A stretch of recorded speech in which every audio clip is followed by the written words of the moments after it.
Assalamu alaikum, mesdames et messieurs, bonjour, Azul Flawen, soyez les bienvenus à ma chaîne éducative Beltech. Notre cours d'aujourd'hui sur le premier principe de la thermodynamique.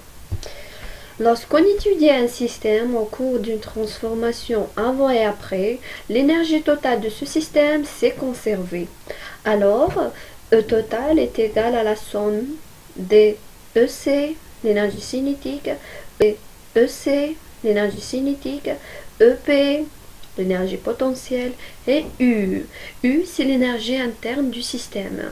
En thermodynamique, on s'arrange pour que le système étudié soit immobile, donc l'énergie cinétique soit nulle, et que la variation de l'énergie potentielle soit nulle aussi.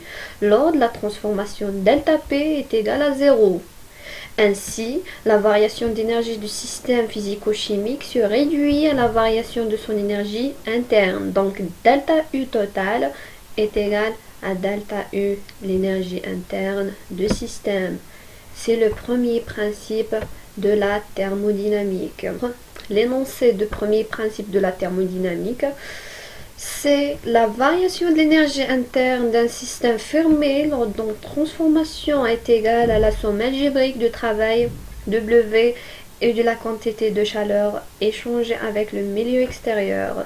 Donc, delta U est égal à U2 moins U1 qui est égal à W plus que. Qui est égal à W plus que. Le premier principe traduit une conservation d'énergie au cours d'une transformation. Ainsi, la somme W plus Q est constante, quelle que soit la nature de la transformation. Donc, nous pouvons écrire que WA plus QA est égal à WB plus QB, ainsi de suite, qui est égal à delta U. Et pour le signe de delta U supérieur à 0, donc le système reçoit de l'énergie. Delta U inférieur à 0, donc le système cède de l'énergie. Et de même pour Q et W. Dans les deux cas particuliers, comme pour le système isolé, on a Q est égal à 0, W est égal à 0, puisqu'il n'y a pas d'échange de chaleur ni de travail, donc W plus Q est égal à 0. Donc delta U est égal automatiquement à 0. Donc, indirectement, c'est que U, l'énergie interne, elle est constante. Et aussi, pour la transformation cyclique, W est égal à moins Q. Pourquoi?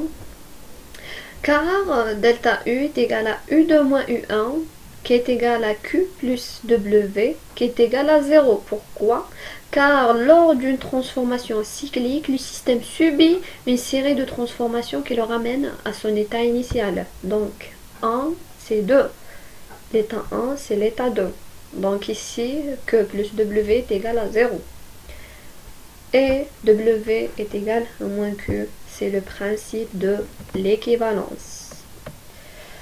Pour voir plus de relations de Q et de W, W est égal à moins PDV en intégrant, donc est égal à moins P, la variation de V2 moins V1.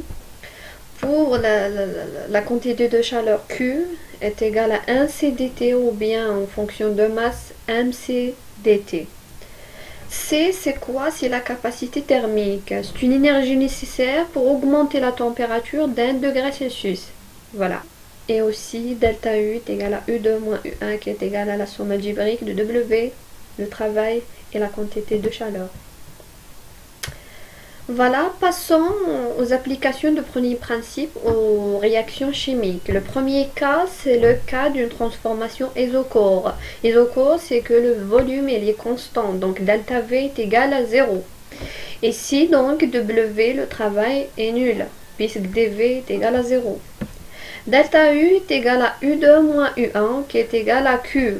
Voilà, puisque W est égal à 0, donc delta U est automatiquement c'est Q.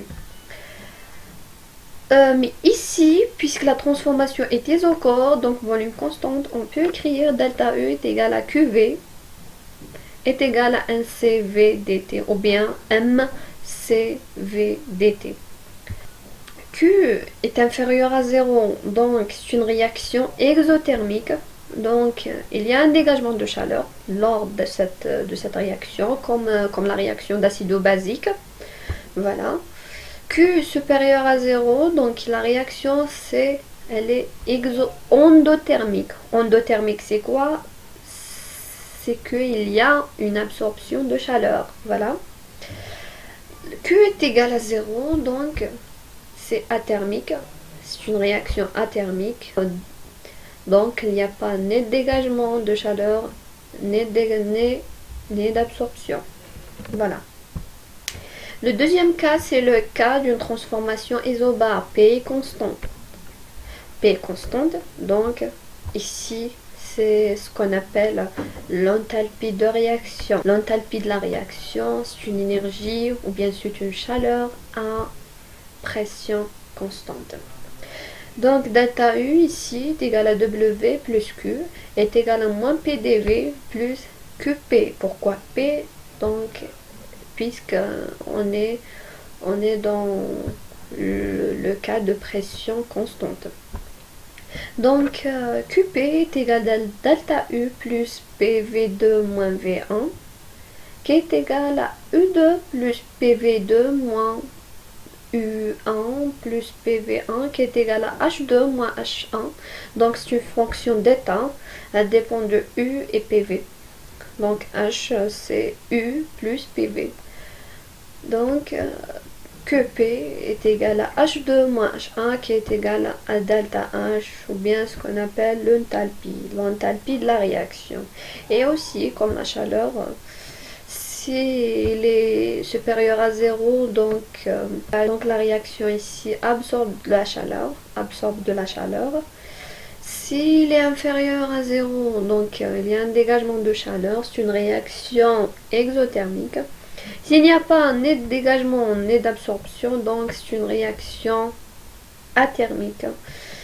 On a terminé notre cours d'aujourd'hui. Merci pour votre attention et n'oubliez pas d'abonner à ma chaîne éducative Beltech pour recevoir toutes les nouvelles vidéos et les partager avec vos amis. Merci et à bientôt.